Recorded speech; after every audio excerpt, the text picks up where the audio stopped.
economic wealth in that part of the world is greater than the rest of the world. And this is something that, of course, brings with it its own complications. I don't think Asian institutions necessarily are geared to manage this responsibility of being such a big economic behemoth. I think it's politically weaker in that sense when you look at Europe.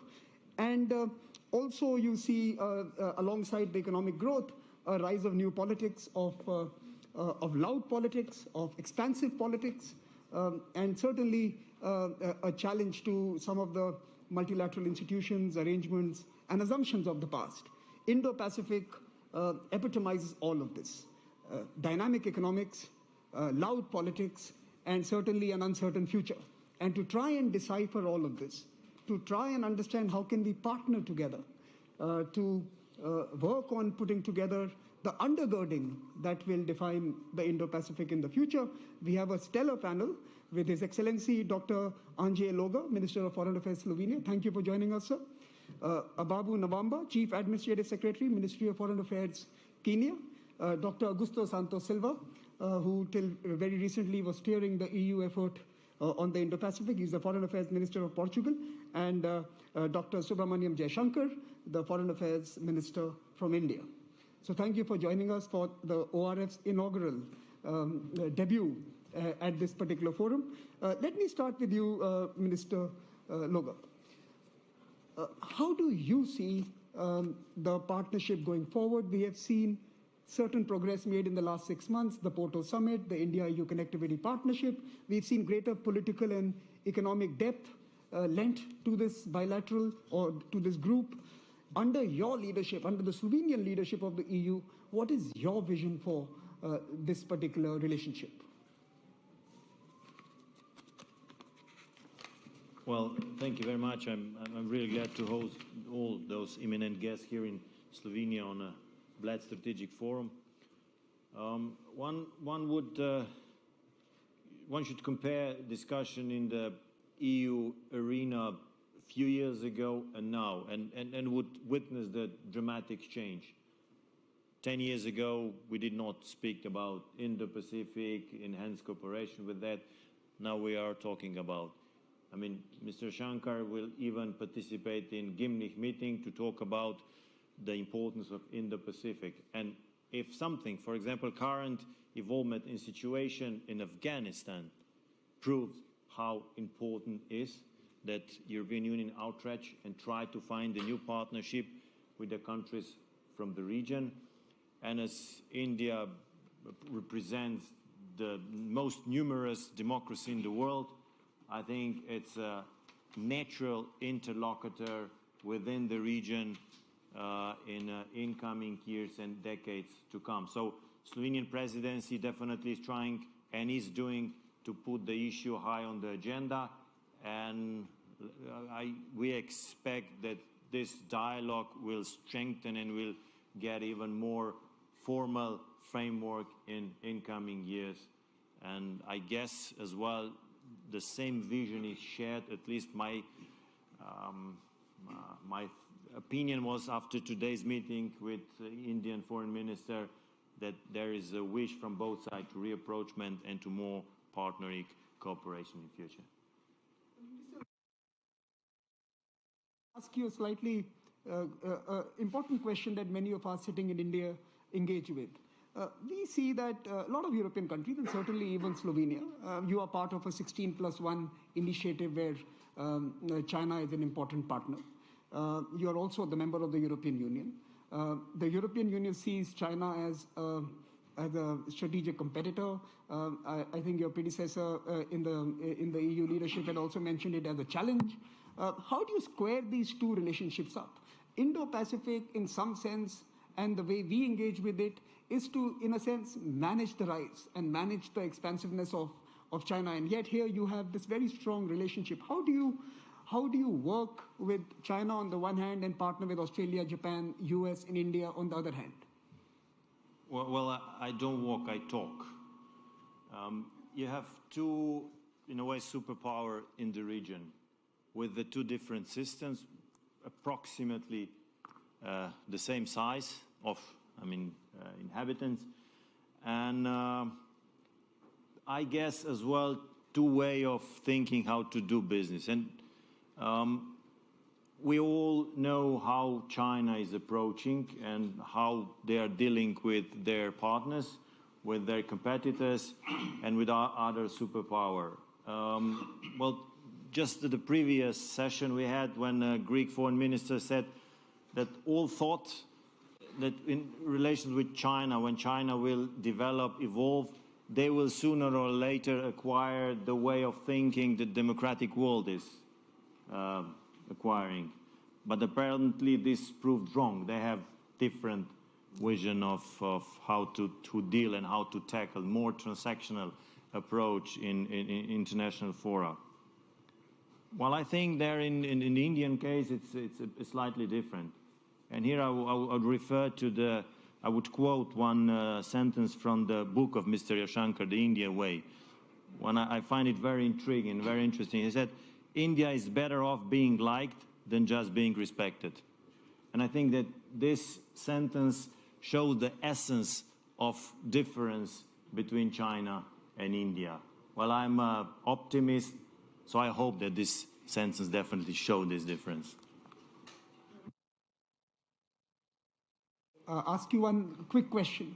You had also said... I'm persistent. I want something spicy coming out, but that's my Indian trait. But let me ask you this. You had suggested that Port Koper, if I get the name right, could be an access point for India, could be an access point for India in this particular region. How are talks progressing there on that particular front? Have you reached out to the Indians? Have you suggested that as a possible point of entry? Well, we opened this discussion today at our ministerial meeting. We already talked this before. It was a plan during my participation at the Racine Forum, physical presentation to come with a delegation from Port Koper, but unfortunately COVID situation postponed this issue. But you can be sure that from Slovenian side there is determination in order to continue in that sense, as we really see that here we can really enhance our bilateral exchange. We look forward to hosting you at Racina next year in person. Let me turn to Honorable Nabamba, Chief Administrative Secretary, Ministry of Foreign Affairs, Kenya. So, sitting on the Western Indian Ocean, a very important economy of the continent, how do you view the evolving dynamics of the Indo-Pacific? Is this an opportunity that new actors are going to offer to the continent, or is this a challenge and a threat to the system that is already in place? The economies are booming in that continent before the pandemic. So do you think that it's a disturbance caused the politics and the new partnerships? Thank you, Samir. Let me first of all thank Minister Loga for inviting us here to participate in this 16th Bled Forum on the future of Europe, and specifically this particular conversation on partnerships for in the Indo-Pacific. Kenya, of course, is the Indo-Pacific gateway to Africa. And therefore, this is a conversation that is very relevant to our place in Africa, and specifically the Horn of Africa region. And it comes at such an appropriate time for us, just a month before Kenya assumes the presidency of the UN Security Council. So very, very important conversation. Now, the Indo-Pacific, of course, is not homogeneous. Mm-hmm. It is a very heterogeneous belt, a melting pot of peoples and cultures and interests, and you could even look at it geographically in terms of the Eastern Indo-Pacific, the Central Indo-Pacific, and the Western Indo-Pacific, where we fall. Mm-hmm. In terms of the evolving dynamics and opportunities we see, and our view of what is happening currently, we see three important dynamics which are important for us. The first one is militarization. Militarization in the Red Sea, that is our immediate neighborhood, and other sports. Of course, we do look at this increased militarization as a source of tension, and something which, if not well managed, if not well handled, could actually escalate into a threat. The second one is piracy and transnational crime. And of course, these two are issues that pose a very real threat given the volume of trade that goes on in these increasingly significant maritime trade route. And the third issue of concern is ocean pollution. Ocean pollution, and you're looking at dumping of toxic waste. You're looking at emission of fumes by ships along the trade routes. So these are issues that require a keen attention, and you could look at them both in terms of posing threats, but also presenting an opportunity for countries within the Indo-Pacific region to engage, to seek solutions too. But perhaps more importantly is the opportunities that you see emerging in this region. And in this case, I want to focus on the recent Regional Comprehensive Economic Partnership. That is a platform which we see as presenting real opportunities for engagement, real opportunity for shared prosperity. Because if you look at that region, you are looking at some very interesting statistics, which, if you allow me, I would wish to share quickly. Technology.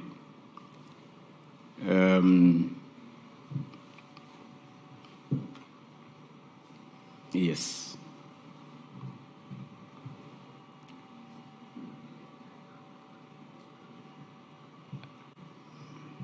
So you're looking at the volume, the population. You're talking about a population of about 2.2 billion people. That's about 30% of the global population. The GDP is over 26 trillion US dollars. Again, in the region of about 30% of the whole global wealth, and therefore the platform provides an opportunity for countries in the Indo-Pacific to engage. And from where we are seated, as Kenya and Africa, we definitely would want to take advantage of this platform to engage. So you would recognize that in the Western Indo-Pacific, and certainly even in India, one of our most important requirements today is investments in infrastructure, connectivity, and of course in our industrialization processes. Now, the India-EU Connectivity Partnership that was announced this year seeks to reach out and work with other countries. And certainly the African continent and Kenya would be one of the major potential partners of the future for this India-EU partnership.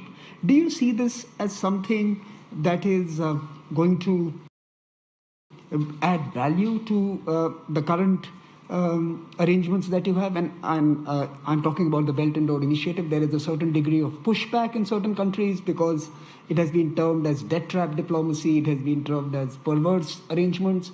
Do you see this kind of new partnership actually offer you greater agency and options going ahead? How do you assess the potential of this recent announcement?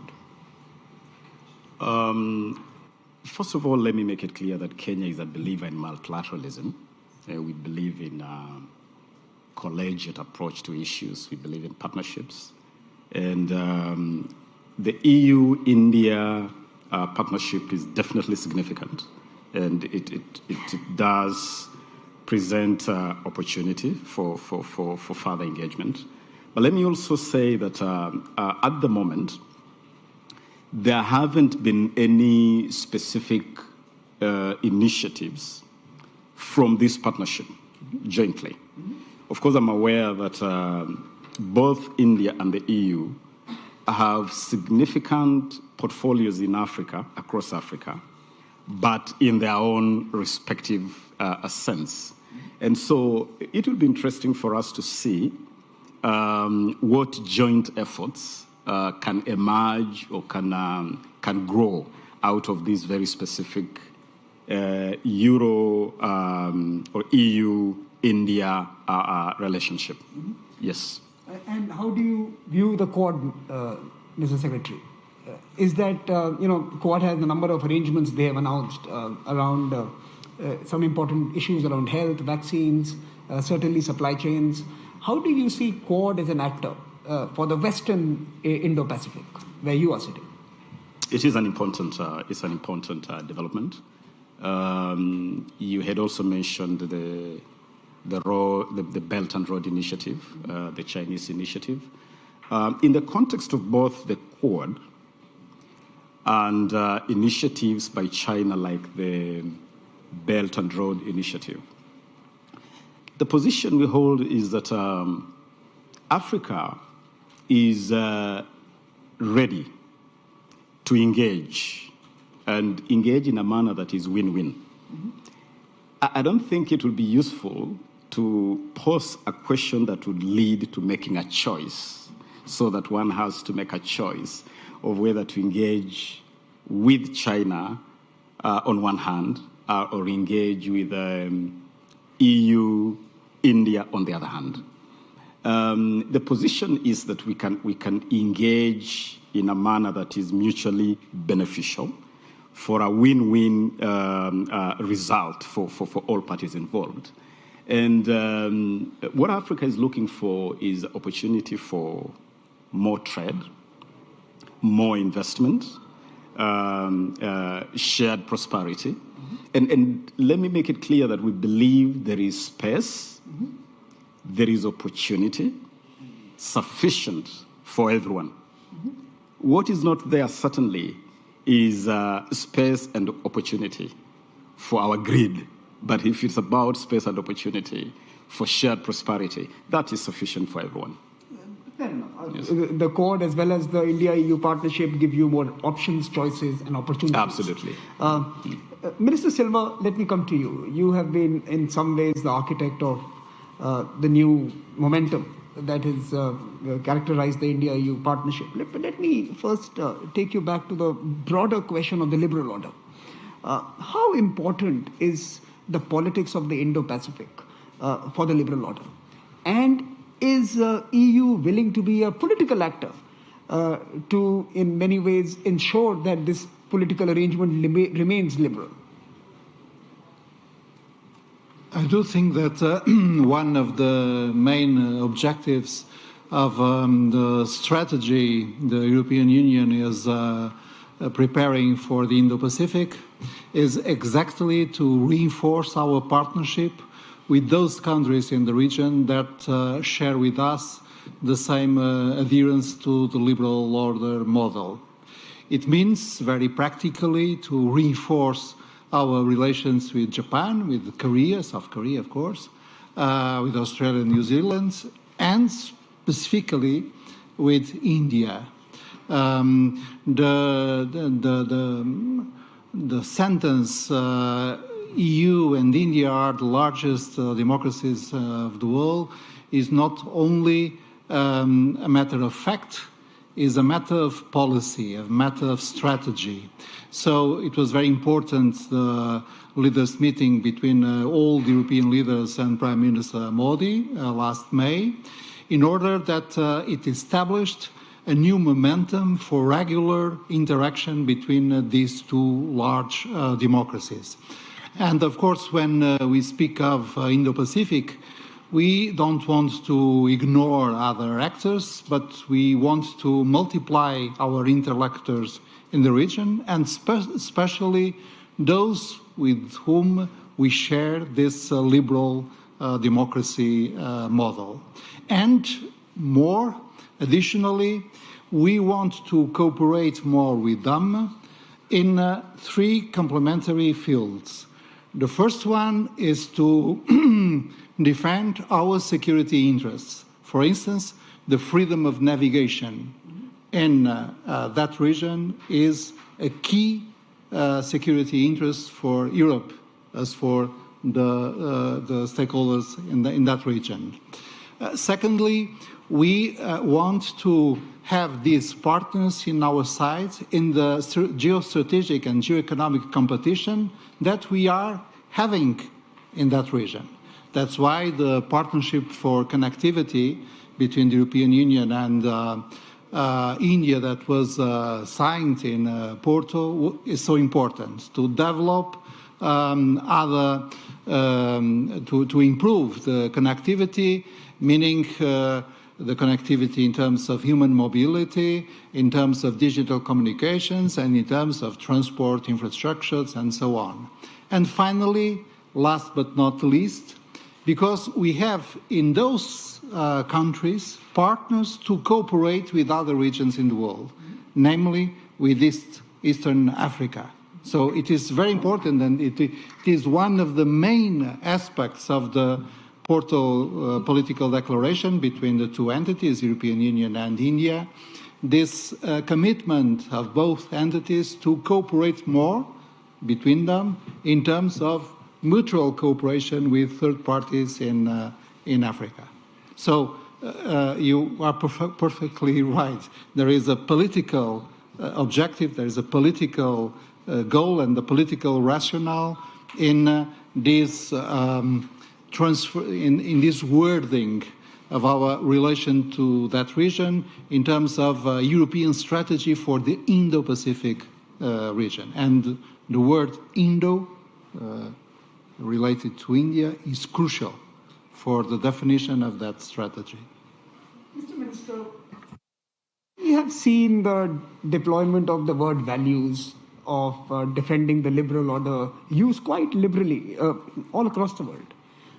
What do you think Afghanistan does to the credibility of that project? You know, when you see images coming out of Afghanistan of pain, of suffering, of desertion, of betrayal, how sellable is this concept of building a liberal world which is value-based? How do you sell the Atlantic vision of the past to the Indo-Pacific vision of the future of that being liberal? Well, we have lessons to learn from our own experience, and by 6 o'clock we will begin a very important and I guess difficult discussion among the Minister of Foreign Affairs of the European Union exactly on this and on the latest experience in Afghanistan. But I would suggest that the best way to deal with this is to renounce to phrase this approach as an Atlantic view. Why the liberal order is an Atlantic view? Why is not an Indian view? Institutionally, the values and the institutions of India as a political society are aligned with the classical values, principles, and protocols of liberal democracy. So it's not an issue of Europeans and North Americans trying to impose to the others their own values. It's a common commitment of all humanity to the Declaration of Human Rights, which was approved in the United Nations, and it is not Western imposition. And it is a matter of improving our relations and our cooperation with societies in all parts of the world that share with us the same principles and that are also committed to defend, by means of cooperation, their interests in terms of security. Mr. Minister, we are 9 months into this year, we are in September now. What do you think has been the big development in the India-EU relationship? And what do you think should be perhaps some important next steps we must immediately work on? Well, we achieved the fact that there was a meeting at the highest level is per se a good result.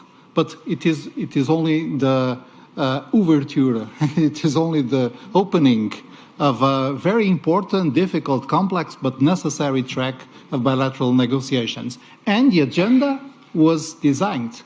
We assumed the commitment to resume the economic negotiations that were suspended in 2013, aiming at getting comprehensive trade agreements, an agreement on the protection of geographical indications, and an agreement on the protection of investment. So one very important track for bilateral negotiations is the economic domain. Secondly, we signed a partnership for connectivity, which is very demanding in practical terms, because its aim, as I have already said, is to promote the relations of India and the European Union in terms of infrastructures, communications, and human mobility. We are doing, for instance, at the national level, for instance, Portugal and India are about to conclude an agreement on human mobility, but we have to do it to scale up and to do it in terms of European Union. We, as Europeans, we have always to keep in mind that we, all of us, represent 1/3 of Indians. So it's better to scale up our cooperation in order to have a very important field of interaction with this quasi-continental country.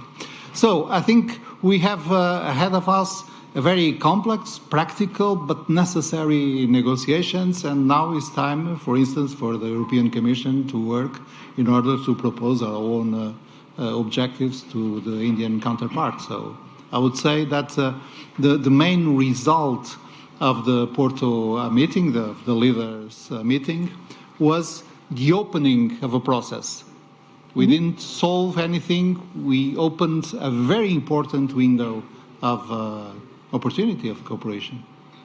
Let me turn to the Indian Foreign Minister, Dr. Jaishankar, and let me again go back to the book that Minister Logar invoked, The India Way. In The India Way, you have stated that part of India's foreign policy strategy would involve cultivating Europe. Could you shed some light on what that phrase means and how exactly does EU fit into India's vision and strategy today?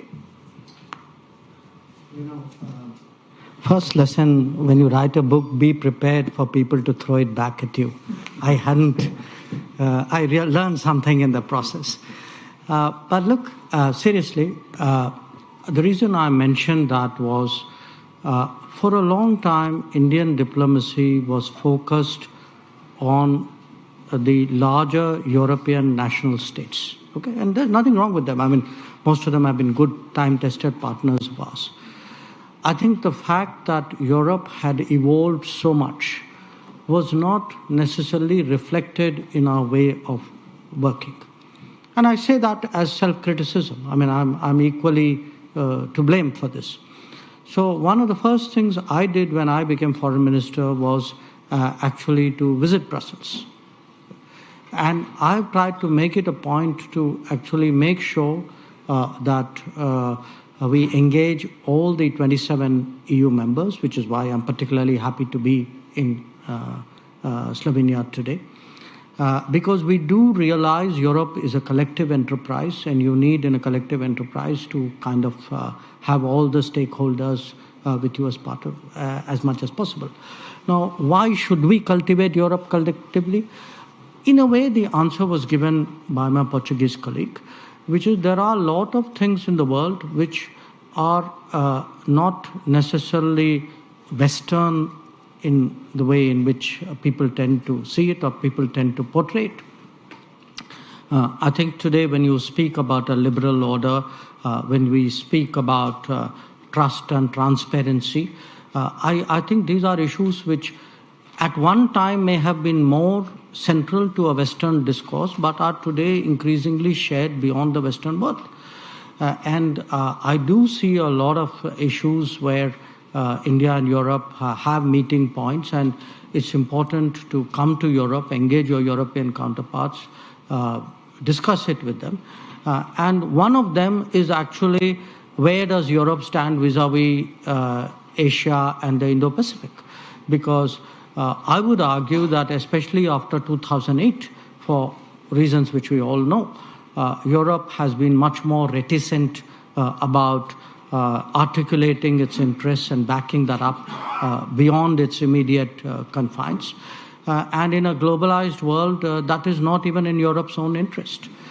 So Europe needs to know that it has friends in Asia, in the Indo-Pacific, that a lot of principles and values and outlook that Europe has, a lot of other countries share it. I think that binary, Western, non-Western is a false binary. I think it's a very self-serving binary. And I think by strengthening India-EU relations, we refute it very convincingly. You have also spoken in the past of the few sectors where there is imminent opportunity for both sides. You mentioned climate change as being, or climate response as being one of them, digitalization as being another one. How do you reconcile the differences within the EU in terms of the way they want to move their technology decisions?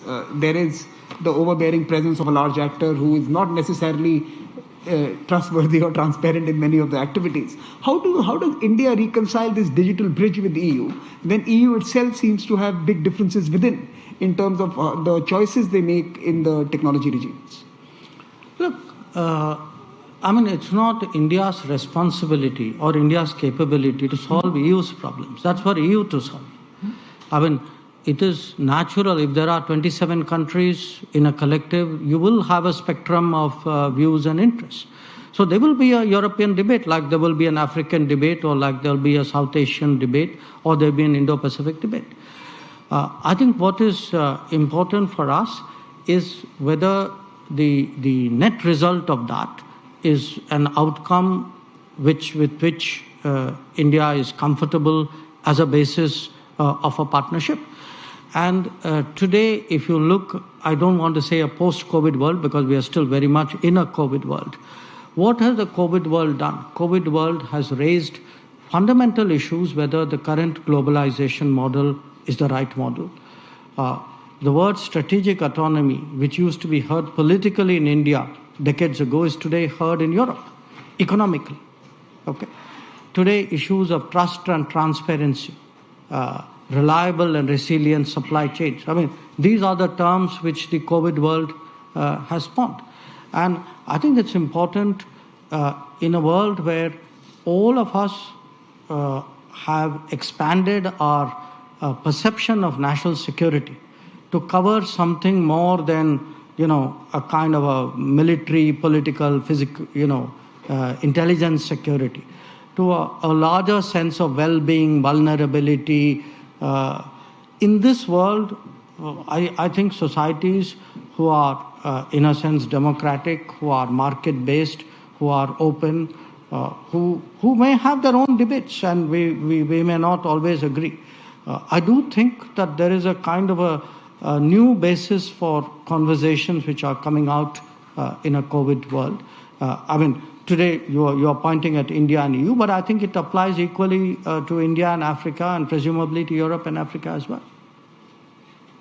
Dr. Jaishankar, you alluded to Fortress Europe after 2008, where in many ways, while they embraced economic globalization, they were reticent to engage politically with the world. Do you sense a shift? You see lots of boats floating from Europe to the Indo-Pacific. You see UK send its fleet. You see Germany make a trip. You see other announcements. The French, of course, are active and ambitious in that region. Do you think this is a new political moment for EU, or is it too early to reach that conclusion? Well, there are certainly, as you said, a lot of boats moving. But I think I won't reduce the debate to that, and I am not disrespecting your remark. I would certainly sense that there is a sharper awareness in Europe today that what happens in Indo-Pacific, what happens in Asia, what happens in Africa, what happens in the Middle East impinges directly on the interests of Europe.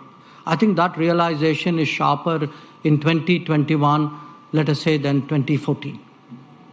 And because of that, I think there's a much greater interest in Europe to deal with other regions, especially a region like the Indo-Pacific. And some of that interest, for example, we saw reflected in the EU 27 summit with India on May 8th. My own sense is this is good for the world because, if you look at the evolution of the world order since 1945, there's been new centers of production, there's new centers of consumption. If you look at the top 20, 30 economies, the inter-se list has changed. I think the big development, which in my view, all of us have a collective interest, is actually in the more faster rise of Africa, because only then the world will truly become multipolar, in my view. But I would say if all of us took more interest in each other's lives, I suspect as a collective we would be better off. And maybe just as a quick question, how do you see the going-ons in Afghanistan impact this project, this common project of creating a rules-based liberal order? They gave you a very neat answer by saying that they're going to discuss it at 6. I'll discuss it with them after 6. Fair enough. Minister Logar, let me turn to you. I was able to attend some of the conversations and I heard some of the reportage coming out of this particular forum. What is very clear is that, like within the country I come from, there are internal divergences on some key questions. And you don't hold back like we don't hold back. I think they are quite public differences on investments, difference on also the nature of political regimes.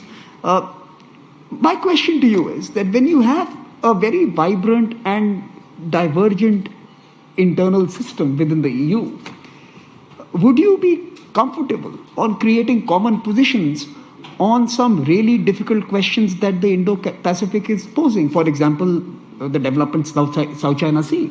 For example, on Taiwan or Hong Kong. For example, in the Himalayas. Do you think that the EU as a political actor, and that's what Dr. Jaishankar was suggesting, EU as a political actor, can it reach that degree of consensus to take a position on some of these difficult questions?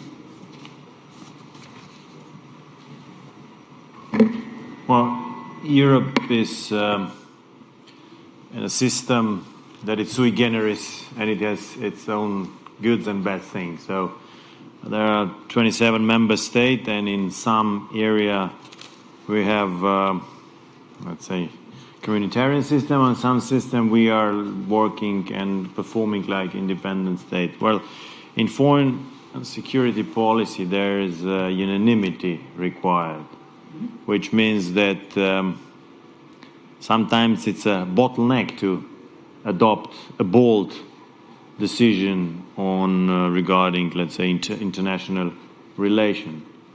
And as you know, it's a high representative that it represents a foreign policy of the European Union upon agreement of member states. So the architecture as is it now, I think it's giving, let's say, united statement for broad issue, but those very sensitive issues are more or less left aside for the member state today on their own.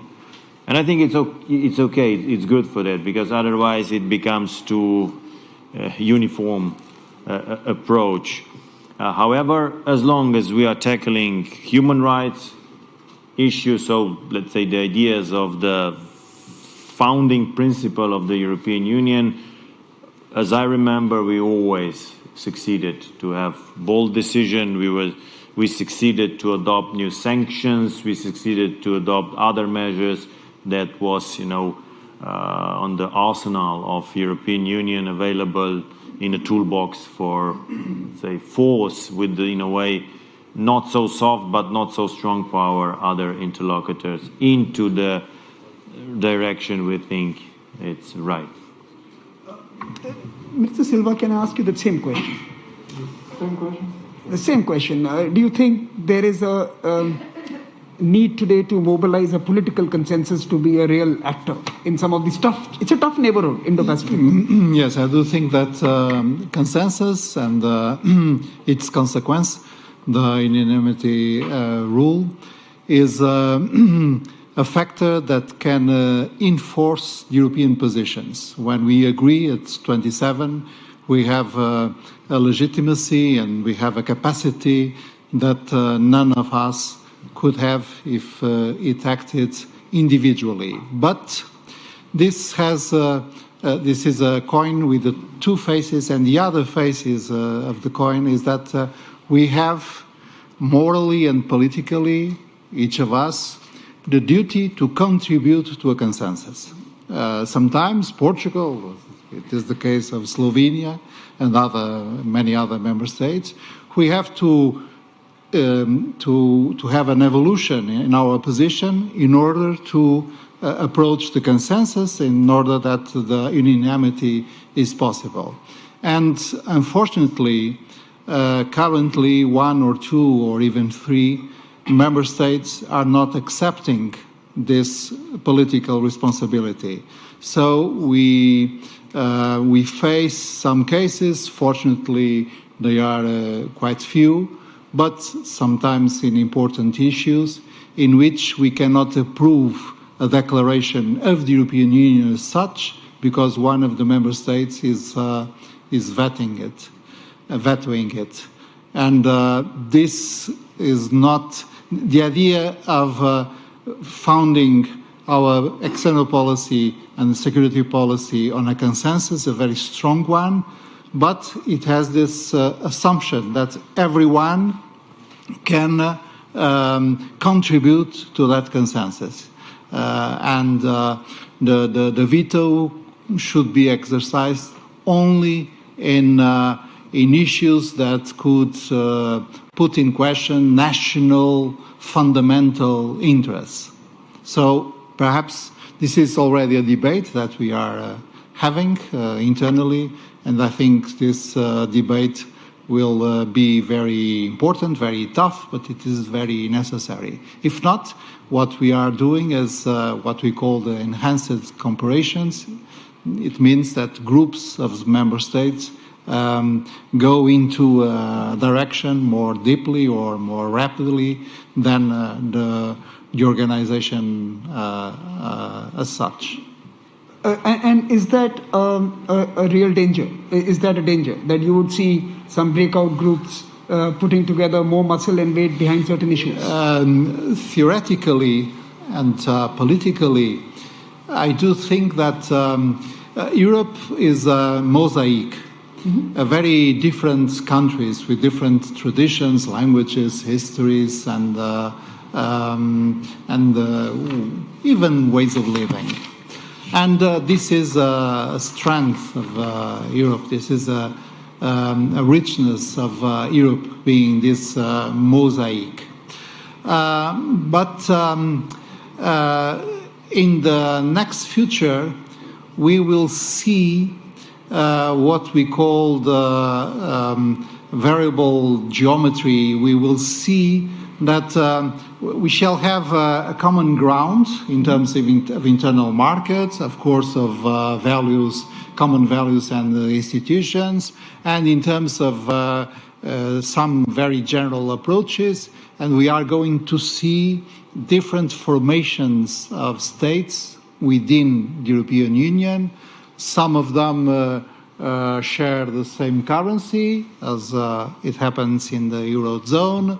Some of them have what we call the structured cooperation. It means more improved cooperation in terms of defense and security, and others forming other groups in other fields of cooperation. So I do think that not in this mandate, but somehow and in the next decades to come, Europe will see this evolution in terms of what we call multiple speeds in our European integration.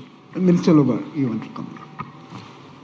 Yeah, I wanted just to add the fact that, I mean, talking about keeping the unanimity in foreign policy of EU foreign policy, or let's say bring it away in order to be more concrete in a statement on a foreign relations, it's constantly moving around. Ministers and other decision makers and the institutions as well are talking about. European Parliament is regularly talking about. Even we both during our last visit discussed about this, and Augusto had a very good argument in that sense that in order to prevent going to qualified majority in foreign policy, in foreign relations, is and preserve unanimity is not to abuse unanimity for your own political goal. So abusing it is the strongest argument against not keeping the unanimity. And I think this really nicely represents the broad thinking. Mr. November, the last 2 years have actually shown a torch on the international system. We have looked at issues around vaccine inequity. We have seen countries struggling to access drugs, pharmaceuticals, and health services. More recently, we have seen certain political upheavals in different parts of the world. Sitting in Kenya, how do you assess the performance of the international system in some of these critical questions around development issues, health issues, political and security questions? And are you optimistic about this new, political geography called the Indo-Pacific that is emerging? Do you think that this offers us a chance to reset and restart, or do you think we are going to see some tougher times ahead? Recent developments, of course, have definitely put a strain on the established regional multilateral systems and their ability to deliver. And the COVID-19 pandemic has especially brought to the fore some of the challenges that remain very alive in our midst. Take the challenge of unhindered or free access to vaccines, for instance, which has really demonstrated the inequalities that still exist. And sometimes we forget when faced with an existential threat such as the COVID-19 pandemic, we forget that limitation in any part of the world is actually a risk to the whole world. And therefore, it is a lesson to the world that we need to do more together. And we need to strengthen the systems we have put in place to deliver on some of these promises. Now, do we have faith in the evolving architecture, if I would call that architecture of the Indo-Pacific, to be a platform to provide answers to some of these challenges? I would say certainly yes. I said at the beginning that this is an area of an amazing constellation of diversity in terms of cultures, peoples, countries at different levels of development. Yet there is also a very strong shared history and certain values that, if given prominence, can bring this region together in a very strong way. And certainly, therefore, we see the emerging cooperation around the Indo-Pacific as a good opportunity. And that is why, as Kenya, as Africa, we definitely want to play a prominent role and ensure that we achieve the aims of this agenda. And specifically, there are certain things that we would want to see happen quickly Some of the measures that we are putting in place in Africa, for instance, I'll mention in this regard, the Africa Technology, the Africa Maritime Technology Cooperation Center, which is located in Mombasa, Kenya. It's an important platform for working on the question of maritime security and some of the challenges that I mentioned earlier, ocean pollution. We can build partnership around institutions such as that to deliver solutions that we know that if solved can unleash incredible growth in areas like the blue economy, for instance. Kenya has also put in place recently a Coast Guard as part of efforts to strengthen the whole agenda of maritime security, to deal with the challenge of piracy and transnational crime. These are areas of cooperation. I know we are already doing a lot with the European Union. We are already doing a lot with India. And all these present an opportunity definitely for us to do more together for the shared prosperity of this whole region and the world. Dr. Jaishankar, let me come to you as we close this first segment, the 1 hour segment with the ministers. End of the day, any partnership, any arrangement, any coalition is judged by its performance. What do you think are the key deliverables that this partnership, this collective has to produce, has to deliver to countries and regions and communities to be counted? Otherwise, it's just a talk shop and a panel discussion. Which partnership? The India-EU partnership, specifically. Partnership has definitely economic deliverables. I think it has a connectivity deliverable. Certainly, it has a values and outlook deliverable. It has a political deliverable. I think right now everybody is a little cautious laying out positions on Afghanistan, but I think on issues like that, there will be consultations and there will be sort of positions which people would try to develop, if not in common, at least in some kind of coordinated form. Because at the end of the day, all of us have visions of the world which reflect our values at home. I think those which converge more will tend naturally to gravitate to each other and to work with each other. So I do think, that this relationship will have milestones as it keeps unfolding, which you can say, okay, on this issue, these decisions came out of India-EU confabulations. So I think that's a good segue to close this particular segment. There are economic deliverables, there are political deliverables, and then there are value deliverables that the India-EU partnership, especially in the Indo-Pacific context, must be appraised through. And let me thank the ministers. Please join me in applauding their interventions this afternoon. And thank all of you for joining us. I can request the ministers to leave the stage and continue with their schedules and programs. And we will move to the next segment where we will be joined by experts and practitioners, Ambassador Keshav, Ms. Chakarova, and Dr. Twining. So, ministers, please.